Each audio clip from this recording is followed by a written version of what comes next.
Bollywood cafe आज explain कर रहा है एक American psychological thriller movie deep water जो हाल ही में 22 में रिलीज हुई है। मूवी के सेंट्रल कैरेक्टर में एक कपल हैं जिनकी मैरिज को कुछ साल हो गए हैं। हस्बैंड विक और वाइफ मेलिंडा आज अपने एक फ्रेंड के घर पे पार्टी में जा रहे हैं। मेलिंडा विक को कहती है कि क्या तुम मुझे मेरी हील पहना दोगे क्या, तो विक खुशी खुशी उसको हील पहना देता है। मेलिंडा विक को कहती है कि तुम जानते हो ना मैं तुमसे कितना प्यार करती हूँ। ये सुनकर विक को जैसे कुछ हर्ट हुआ और वो अपनी वाइफ को बिना जवाब दिए कहता है कि चलो चलते हैं।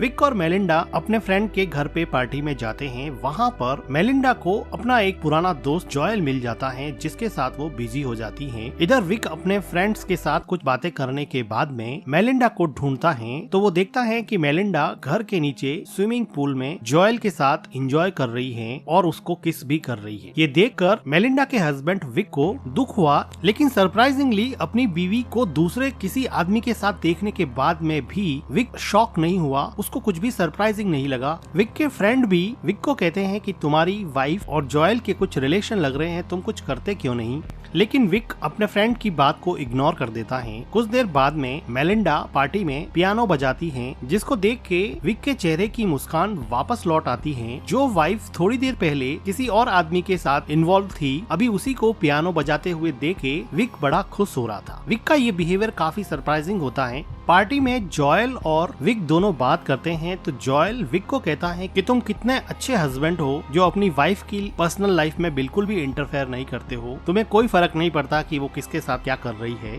तो विक कहता है कि मेरी वाइफ का एक पुराना बॉयफ्रेंड था मार्टिन, और तुम्हें पता है ना कि मार्टिन अभी टाउन से गायब है, पता है तुम्हें क्यों गायब है? तो जॉयल पूछता है कि क्यों? तो विक कहता है कि उसको मैंने मार डाला, जो भी मेरे वाइफ के करीब आता है मैं उसको मार डालता हूँ। ये सुन के जॉयल काफी डर जाता है और वो पार्टी से डर के मारे चला जाता है। पार्टी के बाद में मेलिंडा विक को पूछती है कि क्या तुमने जॉयल को धमकाया था, वो पार्टी को बीच में ही छोड़ के क्यों चला गया था? तो विक कहता है कि नहीं, बिल्कुल नहीं, मैंने तो उसको नहीं धमकाया। विक और मेलिंडा अपने घर पे आ जाते हैं। इन दोनों की एक बेटी है ट्रिक्सी, और ट्रिक्सी को संभालने के लिए एक बेबी सीटर आती है। आज बेबी सीटर के सामने ही मेलिंडा ने अपना टॉप उतार दिया है तो विक बेबी सीटर को समझाता है कि मेरी वाइफ एक अलग कल्चर से बिलोंग करती है, वो ब्राजीलियन है और वो काफी ओपन माइंडेड है, इसलिए तुम इस चीज को माइंड मत करना। तो मेलिंडा कहती है कि अमेरिका कितना सफोकेटिंग है, यहाँ पे लोग कितने रिजर्व रहते हैं। इसके बाद में विक मेलिंडा को बॉडी मसाज देता है और उसको पूछता है कि तुम्हें ऐसे लड़के ही क्यों पसंद आते हैं जिनके पास इंटेलिजेंस या ब्रेन नहीं होता है। तो वो अपने हस्बैंड को काउंटर करते हुए पूछती है कि do you like me for my brain और समथिंग एल्स। वो कहती है कि मैं ब्रेन के लिए लड़कों को नहीं चॉइस करती हूँ, मैं प्लीजर के लिए करती हूँ। बॉडी मसाज के बाद में मेलिंडा विक को दूसरे रूम में जाने के लिए कहती है। तब हमें पता चलता है कि हस्बैंड वाइफ दोनों अलग अलग रूम में सोते हैं। ब्राजीलियन वाइफ और अमेरिकन हस्बैंड की लाइफ बाहर से बिल्कुल परफेक्ट दिखती है, लेकिन अंदर से इनकी लाइफ पूरी तरह से बिखरी हुई है।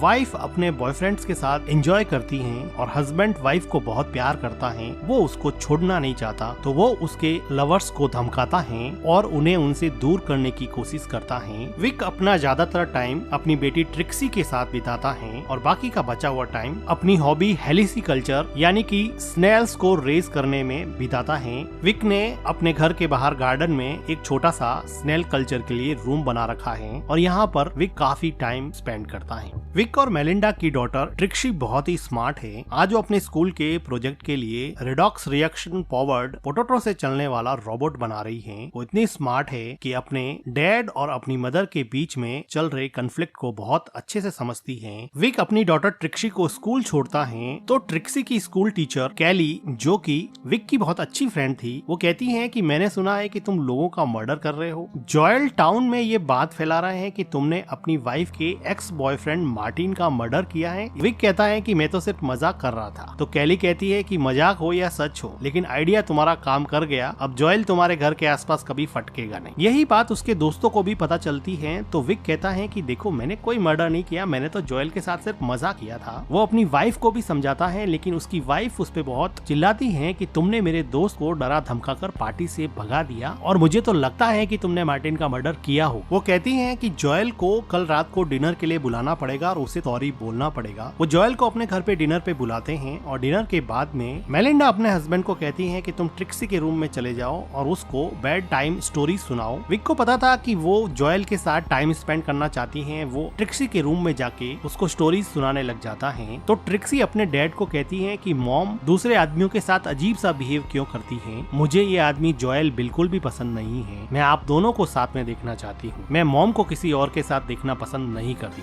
विक कहता है कि मैं जानता हूँ, कोई बात नहीं, तुम सो जाओ। उसके बाद में विक अपने ही घर में अपनी वाइफ के साथ जॉयल को मस्ती करता हुआ देखता है। तो वो किचन में जाके कुछ प्लेट्स पटक देता है। आवाज सुन के ये दोनों बाहर आते हैं। बाहर आने पर विक जॉयल को कहता है कि मैं तुमसे कोई सॉरी वॉरी बोलने वाला हूँ नहीं। तुम्हें एक बात बता दूं कि मार्टिन का मर्डर मैंने ही हैमर मार मार के किया था। जॉयल और ज्यादा डर जाता है और वहाँ से चला जाता है। नेक्स्ट डे विक, मेलिंडा और ट्रिक्सी अपने फ्रेंड की एक पार्टी में जाते हैं, जहाँ पर उनको एक राइटर डॉन मिलता है।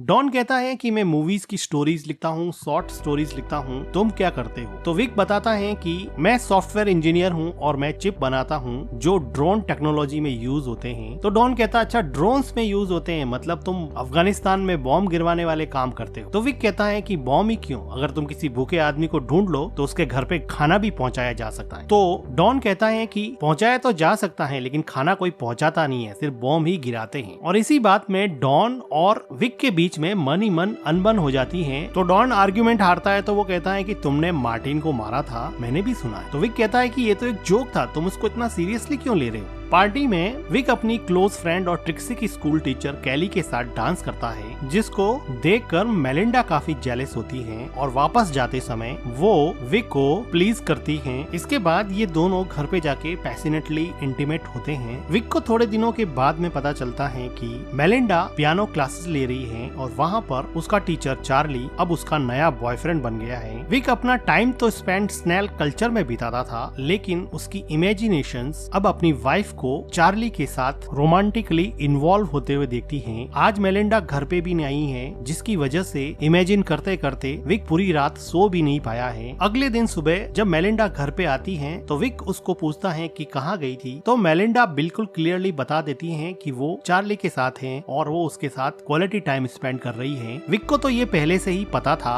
मेलिंडा इतनी ब्लंट है कि वो अपने हस्बैंड को चार्ली के बारे में ऐसी ऐसी बातें बताती है जिसको उसका हस्बैंड सुन भी नहीं सकता। वो कहती है कि क्या मैं बताऊं कि उसने मुझे कैसे खुश किया, उसने मेरे शरीर पे कहाँ कहाँ मार्क्स छोड़े, क्या जानना चाहते हो तुम? तो विक कहता है कि हमारी एक डॉटर है, हमारी एक फैमिली है, तुम कुछ तो सोचो। तो मेलिंडा क्लियरली कहती है कि तुम्हारी चॉइस थी, फैमिली बनाना, बच्चे पैदा करना, वो तुम्हारी चॉइस। इससे क्लियरली ये लगता है कि मेलिंडा विक के साथ एक ओपन रिलेशन में रहना चाहती थी, लेकिन फैमिली बनाने का और बच्चे पैदा करने का प्लान विक ने बनाया था। इसलिए अब मेलिंडा उसके साथ एडजस्ट नहीं कर पा रही है, लेकिन विक चाहता है कि वो सब एक फैमिली की तरह एक ही छत के नीचे रहे। लेकिन मेलिंडा की इन हरकतों ने इस प्लान को चौपट कर दिया और अब ये फैमिली डीप वाटर्स में है, इनकी मैरिज डीप वाटर्स में है, इनके इमोशंस डीप वाटर्स में है, मेलिंडा का बिहेवियर डीप वाटर्स में है और विक का फ्रस्ट्रेशन डीप वाटर्स में। विक ने मनी मन सोच लिया था कि अब ये सब नहीं चलेगा। आज विक के किसी और फ्रेंड के घर पे पार्टी है और सब लोग यहाँ पे खूब एंजॉय कर रहे हैं। मेलिंडा का पियानो टीचर और उसका बॉयफ्रेंड चार्ली भी आया है, जिसको देख के मेलिंडा बहुत खुश होती है, लेकिन विक काफी अपसेट हो जाता है। पार्टी में मेलिंडा के रिक्वेस्ट करने पे चार्ली वहाँ पे पियानो बजाता है, जिसको मेलिंडा काफी एंजॉय करती है। अब रात हो चुकी है और विक मेलिंडा को ढूंढ रहा है। विक मेलिंडा को सर्च करने के लिए ऊपर जाता है तो वो देखता है कि मेलिंडा और चार्ली काफी एंजॉय कर रहे हैं और अब वो दोनों कमरे से बाहर निकलकर स्विमिंग पूल में आ गए हैं और वहाँ पर भी काफी मस्ती कर रहे हैं, जिसको देख के विक का पारा चढ़ रहा होता है। अपनी आंखों के सामने अपनी वाइफ को चार्ली के साथ मस्ती करते हुए देख के अब विक ने अपने दिमाग में एक ऐसा प्लान बनाया है जिसका अंजाम चार्ली के लिए बहुत खराब होने वाला है। थोड़ी देर बाद में यहाँ पे बारिश होने लगती है, जिसकी वजह से एक एक करके सब लोग घर के अंदर चले जाते हैं। घर के अंदर सब लोग जब कुकीज एंजॉय कर रहे थे तब मौका देख के विक चार्ली को स्विमिंग पूल के अंदर डुबो कर मार डालता है और फिर चुपचाप अंदर आ जाता है और खुद भी कुकीज खाने में बिजी हो जाता है। इधर मेलिंडा चार्ली को ढूंढ रही होती है। वो बाहर देखती है तो वो देखती है कि चार्ली स्विमिंग पूल में मरा हुआ तैर रहा है। वो चिल्लाती है, सब लोग मिलके उसको बाहर निकालते हैं। उसको रिवाइव करने की कोशिश करते हैं लेकिन वो रिवाइव नहीं हो पाता। डॉक्टर्स और पुलिस की टीम आती है। डॉक्टर उसको डेड घोषित कर देते हैं। पुलिस यहाँ पे सबसे इन्वेस्टिगेशन करती है लेकिन कुछ खास पुलिस को मिलता नहीं है। पुलिस फिलहाल इसको एक्सीडेंटल ड्राउनिंग का केस ही मान रही है, लेकिन डॉन जिसने स्विमिंग पूल में चार्ली और विक को अकेले देखा था वो अब विक पे डाउट करने लगा है। डॉन ने अब एक प्राइवेट इन्वेस्टिगेटर हायर किया है जो विक पे नजर रखता है। विक इस आदमी को एक दिन अपनी वाइफ के साथ पकड़ लेता है। ये आदमी पहले तो अपने आप को साइकोथेरेपिस्ट बताता है लेकिन विक को पता चल चुका था कि ये इन्वेस्टिगेटर है और उसने अपनी वाइफ के बैंक स्टेटमेंट से पता लगाया कि उसकी वाइफ डॉन को कुछ पैसे इस इन्वेस्टिगेशन के लिए ट्रांसफर करती थी। तो वो अब डॉन के घर जाकर डॉन पर चिल्लाता है कि तुम्हें क्या हक बनता है कि तुम मेरे ऊपर किसी इन्वेस्टिगेटर को नजर रखने के लिए कहो। डॉन की वाइफ कैली डॉन को माफी मांगने के लिए कहती है लेकिन वो कहता है कि मैं क्यों माफी मांगू, मैंने क्या किया है। इस इवेंट के बाद में विक और डॉन के बीच में दरार काफी बढ़ जाती है लेकिन विक के लिए मुसीबत डॉन नहीं था, मुसीबत उसकी बीवी थी जो अब एक अपने नए बॉयफ्रेंड के साथ घूम रही है। टोनी नाम का ये आदमी मेलिंडा का कॉलेज में बॉयफ्रेंड था और अब वो किसी वजह से वापस यहाँ यूएसए में रीयूनाइट हो गए हैं, जिनको देख के विक के मन में जेलसी वापस से रीइग्नाइट हो गई है। इधर विक की डॉटर विक को कहती है कि डैड मुझे पता है कि आपने क्या किया है, मुझे पता है कि आपने चार्ली को मार दिया है। तो विक कहता है कि अगर तुम्हें पता है तो फिर ये बात अपने बीच में ही रहनी चाहिए। इसके बाद में ट्रिक्सी अपने रूम में जाती है तो विक मेलिंडा को अपने नए बॉयफ्रेंड टॉनी से बात करते हुए ऊपर से सुन रहा होता है। वो सुनता है कि मेलिंडा कह रही है कि कब चलने का प्लान है। ट्रिक्सी को इस बात की धीरे धीरे आदत पड़ जाएगी, वो वहाँ पे एडजस्ट कर लेगी। मेलिंडा की ये बातें सुन के विक को ये बात समझ में आ गई कि वो ब्राजील जाने का प्लानिंग कर रही है और वो ट्रिक्सी को भी अपने साथ में ले जाएगी और वो टोनी के साथ जाकर वापस अपनी नेटिव कंट्री ब्राजील में बसने का प्लान कर रही है। अगले दिन विक का गुस्सा और बढ़ जाता है जब टोनी मेलिंडा के बुलाने पर उसके घर आता है और मेलिंडा के साथ लंच करके डांस करता है और उसके साथ काफी इंजॉय करता है। विक को ये सब बिल्कुल भी सहन नहीं हो रहा होता है, इसलिए वो अगले दिन टोनी को एक रेस्टोरेंट से निकलते हुए पिक कर लेता है और कहता है कि मेलिंडा ने यहाँ से थोड़ी दूर पर एक प्रॉपर्टी की साइट देखी है, चलो देख के आते हैं। इंसिस्ट करने पर टोनी कार के अंदर बैठ जाता है और ये दोनों इस टाउन से काफी दूर एक हाइकिंग साइट पे जाते हैं और विक यहाँ पे काफी रफ कार चलाता है जिसको देख के टोनी को बड़ा अजीब लगता है। अब ये दोनों हाइकिंग साइट पे नीचे उतर जाते हैं। टोनी थोड़ा आगे चला जाता है तो विक एक पत्थर उठा के टोनी के सर पे अटैक कर देता है जिसकी वजह से टोनी लुढ़कता लुढ़कता हाइकिंग साइट के बिल्कुल नीचे एक रिवर के पास जाके मर जाता है। विक नीचे आता है और टोनी की जेब से उसका वॉलेट निकाल देता है। विक टोनी की डेड बॉडी को एक बड़ा सा पत्थर अपने बेल्ट से बांधकर नदी के अंदर डुबो देता है। विक अपने डॉगी के साथ वापस घर पे आ जाता है और मेलिंडा को पूछता है कि आजकल टोनी नहीं दिखाई दे रहा, क्या बात है। विक अपनी डॉटर के साथ यहाँ पे अब आराम से शांति से खाना एंजॉय कर रहा है। मेलिंडा कहती है कि काफी दिन हो गए हैं हाइकिंग साइट पे पिकनिक पे नहीं गए, वहाँ पे चलते हैं। तो विक मेलिंडा और अपनी डॉटर के साथ हाइकिंग साइट पे पिकनिक के लिए चला जाता है और वहाँ पर विक अपने द्वारा ली हुई फोटोज को मेलिंडा को दिखाता है जिसमें मेलिंडा की बहुत सारी फोटोज का कलेक्शन था, जिसे देख के मेलिंडा बहुत खुश होती है और वो कहती है तुम अकेले ही ऐसे हो जो मेरी सभी हरकतों के बावजूद भी मेरे साथ रहना चाहते हो, मैं सच में तुमसे प्यार करती हूँ। और वो काफी इमोशनल हो जाती है। अभी विक देखता है कि उसकी डॉटर ट्रिक्सी नदी के पास चली गई है तो उसको लाने के लिए वो वहाँ जाता है तो वो देखता है कि वहाँ पर टोनी की डेड बॉडी फूलने की वजह से पानी के ऊपर आ गई है। अब विक को लगा कि किसी को पता चल जाएगा, इसलिए वो वहाँ से मेलिंडा और ट्रिक्सी को लेके निकल जाता है, लेकिन जानबूझकर मेलिंडा का एक स्कार्फ वहाँ पे छोड़ देता है जिसके बारे में मेलिंडा कार में पूछती है कि मेरा स्कार्फ वहीं पे रह गया है। तो विक अनजान बनते हुए कहता है कि कोई बात नहीं, मैं कल जाके ले आऊंगा। पिकनिक के बाद में घर आने पर मेलिंडा विक के साथ इंटीमेट होती है और विक को कई दिनों के बाद में ऐसा लगा कि शायद मेलिंडा बदल गई है। अगले दिन विक मेलिंडा के उठने के पहले ही स्कार्फ लेने के बहाने से हाइकिंग साइट पे जाता है। मेलिंडा पीछे उठती है और विक को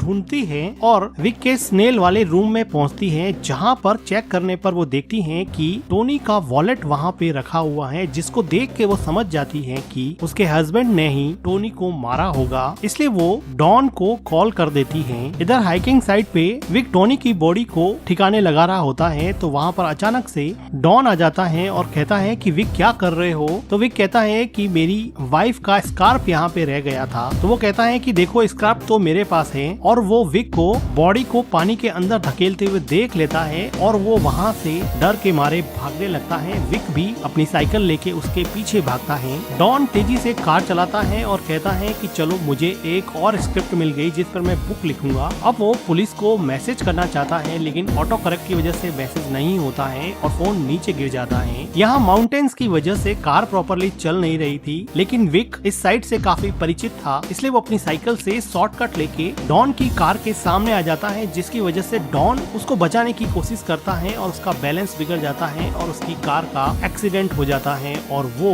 कार के साथ ही नदी में डूब जाता है और वहीं मर जाता है। इधर मेलिंडा रोते हुए अपना बैग पैक करती हैं और यहाँ से जाने की तैयारी करती हैं, लेकिन मेलिंडा की डॉटर ट्रिक्सी वो बैग स्विमिंग पूल में फेंक देती हैं और कहती हैं कि मैं नहीं चलूंगी, मैं तुम्हें और डैड को एक साथ देखना चाहती हूँ। जिसे सुनकर ऐसा लगा कि मेलिंडा का मन बदल गया है। थोड़ी देर बाद में विक घर पे आता है और मेलिंडा को पूछता है कि क्या हुआ। मेलिंडा कहती है कुछ भी तो नहीं। मेलिंडा को सब कुछ पता था, लेकिन वो विक को कुछ नहीं बोल रही थी। मेलिंडा ने टोनी का वॉलेट जो स्नेल रूम से मिला था उसने अब वो जला दिया है, क्योंकि उसको रियलाइज हो गया है कि उसके हस्बैंड से ज्यादा उससे कोई प्यार नहीं करता है और अब वो अपने हस्बैंड और अपनी डॉटर ट्रिक्सी के साथ एक अच्छी फैमिली की तरह जिंदगी गुजारेंगे। और इस तरह से गलत तरीके से ही सही, लेकिन विक ने अपनी मैरिज जो कि डीप वाटर्स में थी अभी आउट ऑफ डीप वाटर्स है। और इसी के साथ ये मूवी एंड हो जाती है। मूवी का एक्सप्लेनेशन अच्छा लगा हो तो वीडियो को लाइक कीजिएगा, हमारे चैनल को सब्सक्राइब कीजिएगा and thank you for watching.